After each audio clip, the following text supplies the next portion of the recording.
Okay, we're going to look at JFP, Java File Processor. This is how it starts up.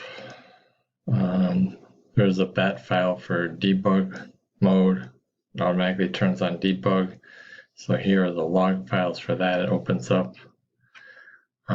This left side is the bookmarks. You can add new ones, or which will use what's over here, or minus ones out.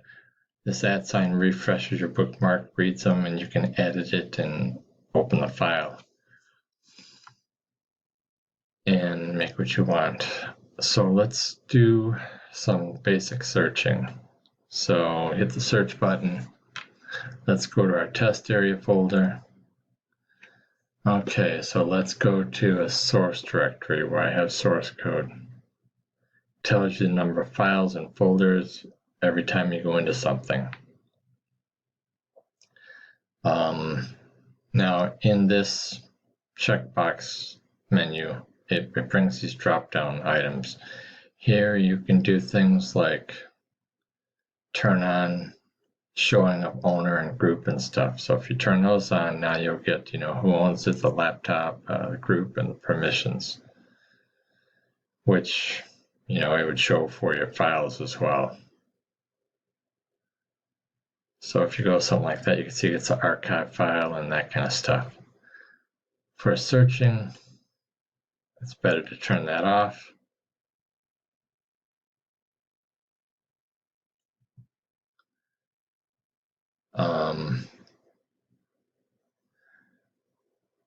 So if we want to search, let's go back up to the source directory at the top. Now there's two types of search. I used to use a glob and a regex, but the glob was very tied to the file system. And when I started getting into using SFTP and AWS S3 buckets, it just became a pain. So I kind of came up with my own second item, which I called Ant and regex. This one, it's kind of simpler version. You use 2 stars to match anything in the whole path of the file. 1 star matches within a path segment, so in between slashes. Or a question mark matches 1 character. So let's do a search in here. We'll do 2 stars, which means anything, any number of directories. And we'll search for the word process in a file name or path. And we'll say anything after it as well. And we'll hit search, and it'll tell you that there's 410 files. And 15 files that match, 360 files, 50 folders, 410 total. So I thought I got rid of those. Let's see, let's get rid of those again. So now we have more room. Oops, let's go back to search.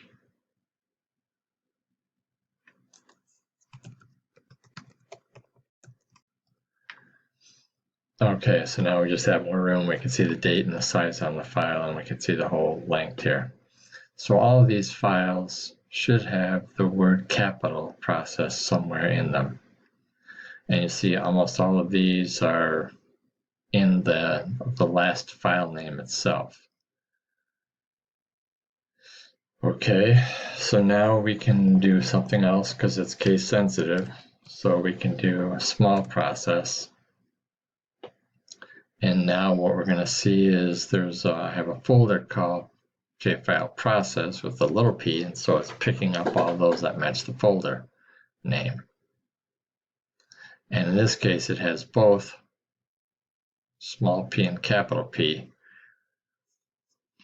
And it finds 111 this way. Now you can also do this. You can say folders only. So those are the folder names that have the small word process in it. And we can see with a capital P, it should find nothing. Now if we do files and folders, we get this. Now another thing we can do, it has 15 files. If we do this, you can do regex within here. And the way you would do this is say capital P or little p in parentheses. And so now it finds 121. So you can see it found in the folders and the files. So let's just look at files. And I think it found 111 before with capital P, and now it's finding 121. So when you add them together, that's what you get. So all of these, this one has it in the file name. This one has it there. Let me see if there's anything that's interesting.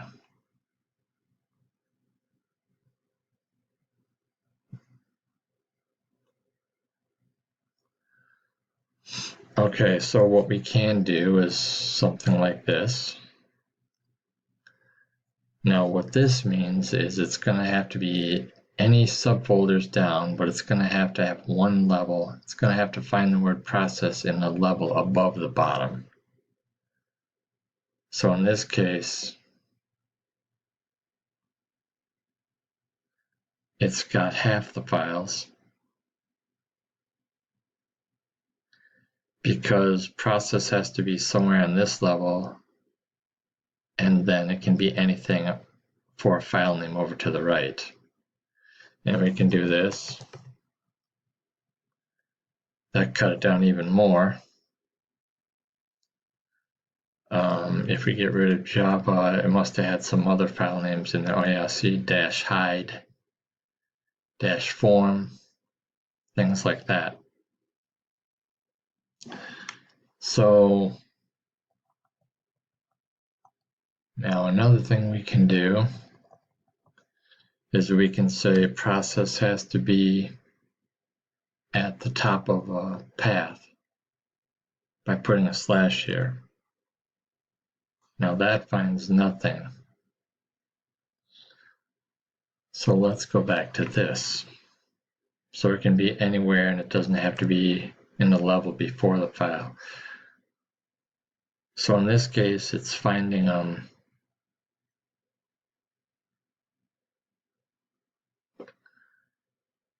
this one doesn't have it in the path, but it has it in the file name at the end.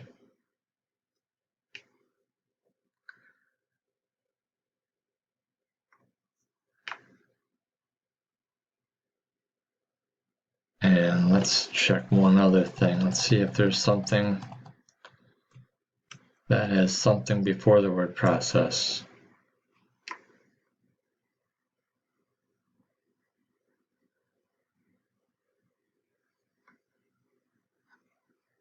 Well, let's try this.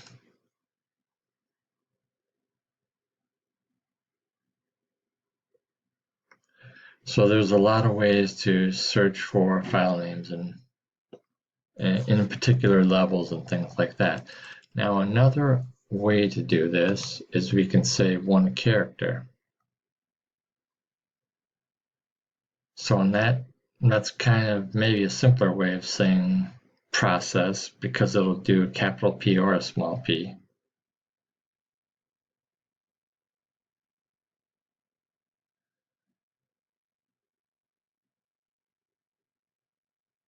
Now if we want to say pick out just this kind of thing here, and let's try and skip this file processor thing. So we'll say it has to be in the end. So let's do this.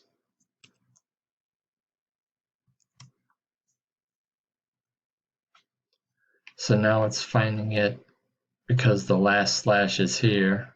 It's going to say whatever with one character or none. So the star means it could be none. So that's why this one matches.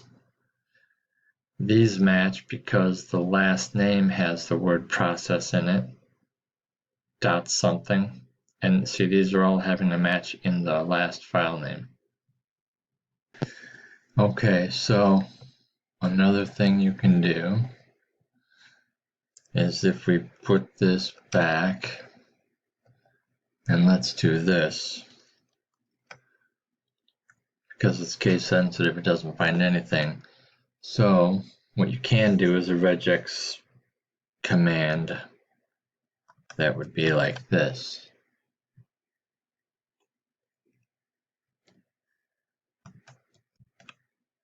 That means case insensitive. So now when you search, you don't really have to worry about what you type for the words. Let's try another example.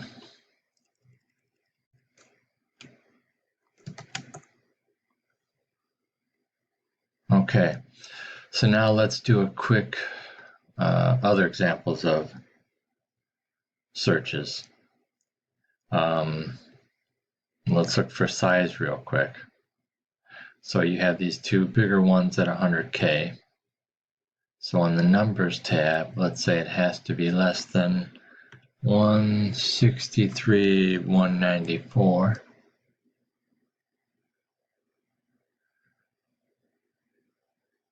It's actually, I have less than equal. If I do less than, it should not find that one. Okay, so now let's say less than equal to that, and you can also do and say greater than 29,000. I must have had that in there before. I guess it remembered it. So if we do a search here, now you'll see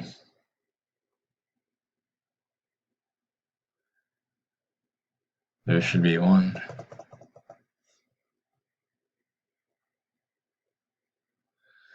Okay, so you can do that. So you can search by file size, or you can just do a random, give me the first 3 files of whatever I'm searching. So that can be helpful if you don't care what files you get back, you just want the first number of them. Now you can also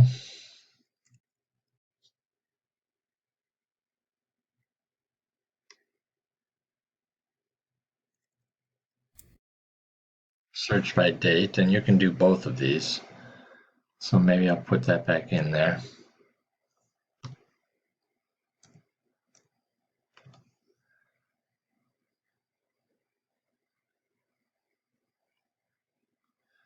Okay, so now let's look at the dates. So you have a bunch of February 12th. So it looks like we can go by February and March offhand. So let's pick a date, say less than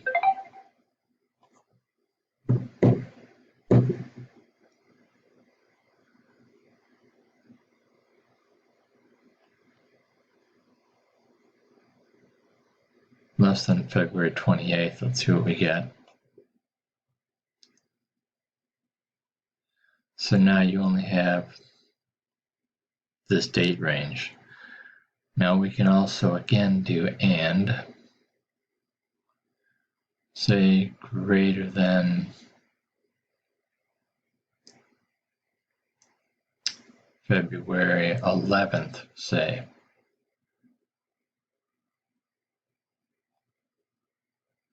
No, let's say greater than February 18th. So now we should probably only have 3, it looks like.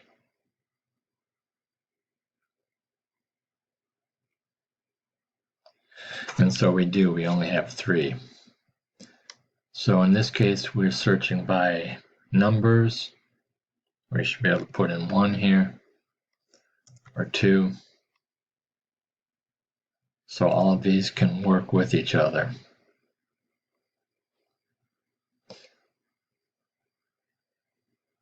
And you still have the name filtering as well.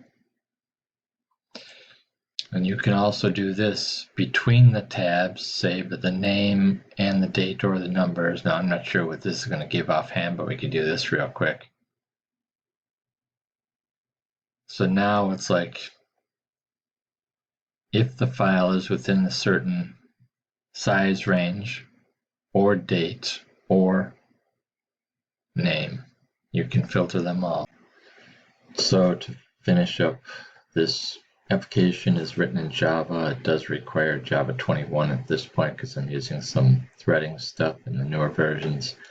It runs on Linux. I'm using Manjaro myself, Mac OS, and Windows, and even Chromebook. It all works the same. You can copy it between the systems, use it on a few of your own systems. If you buy version 2.7. whatever, you can just download a newer version. So if you buy 2.7.5 and 2.7.7 comes up, you can just download it. The only difference between them right now is the way the mouse works slightly. One little problem with Mac, and that is if you have multiple selections like this, when you use the mouse to then trigger an action, it unselects everything like that. But I made a way to get around that, and that is if you hit Control P, then it brings up the menu, and then you can still do the rest of the things with your mouse. So here's the website, and there'll be other videos. Thanks. Bye.